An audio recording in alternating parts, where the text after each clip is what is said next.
Hello, I'm Lucas Anderson from the University of Illinois Center for Teaching Excellence, and I'd like to talk to you today about classroom lectures. If you teach at the college level, you probably lecture from time to time. Maybe you lecture a lot. Now, though there are many other ways to teach out there, and I strongly encourage you to explore them, sometimes the lecture is the way to go. But it can be very easy for your lecture to end up being less useful than you intended it to be. There are lots of ways to avoid this problem, but today I want to talk about just one major thing you should do to help keep your lectures effective. Break it up. Now, I know you have lots of information you want to give to your students, and I know you don't have a lot of time to get this information across. But don't lecture the entire time. Break it up. Here, join me at the chalkboard. I'll tell you why. Okay, I've drawn you a graph here. The y-axis is going to represent student attention. The higher up the axis, the more attention they're paying to your lecture. The actual units we're using are arbitrary. It's just the relative height that matters. And on the x-axis we have time, and I've marked it out in 10-minute intervals like so. Alright, when you begin your lecture, student attention is up here. They're fresh, ready to go, properly caffeinated, perhaps even eager to learn something new. They're good. You lecture for a little bit and student attention starts to drift. This is normal. They're just starting to think about what's for lunch or that the person in front of them is sort of cute, whatever. You keep going and attention drops even further. Some of your students are starting to plan their evening at this point, asking themselves if they're going to do their homework before or after they go out, wondering if it's really necessary to do the chemistry reading. You know what I mean. Keep lecturing, attention keeps dropping. Some of your students are just doodling in their notebooks and singing Gangnam Style in their head at this point. That's assuming they don't have a smartphone. Those people are deep into Facebook by now. Somewhere around here, your words are having virtually no impact on a lot of your students at all. You've lost your audience. Game over, nobody wins. Okay, quick sidebar. Some of you might be thinking to yourself, so what? Don't students have an obligation to get it together and stay focused for a mere hour of lecture? I mean, is it really too much to ask of them? Well, keep some things in mind.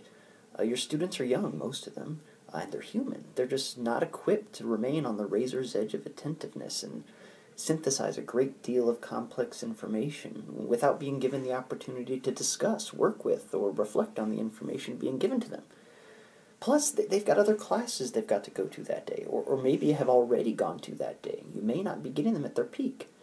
Now, don't get me wrong, some of your students are probably like you were when you were a student. They're very able to get a lot out of a nonstop hour-long lecture. But, and I think this is especially true if you're teaching a large undergraduate course, it's just not reasonable to assume that your audience is composed primarily of students who are like you. I mean, there's no time to do it right now, but I am prepared to argue that you as a teacher have the responsibility to reach out to all of your students, and not just those who are able to rise above their peers and understand a lecture almost as well as you can. So the fact that a good chunk of your audience suffers from attention drift over time is something you have to be concerned with.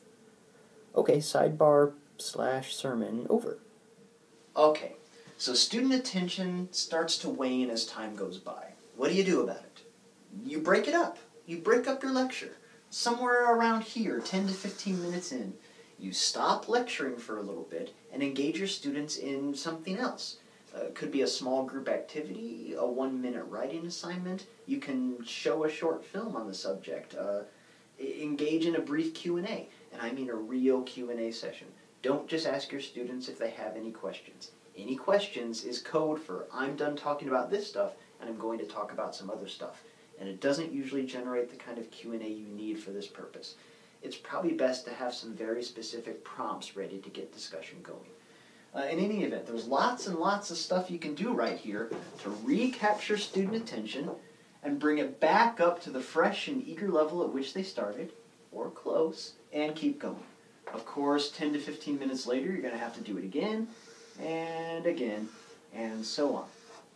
So, begin to think of your lecture as composed of 10 to 15 minute topical chunks, between which you give your students the opportunity to react, engage, challenge, work with the material.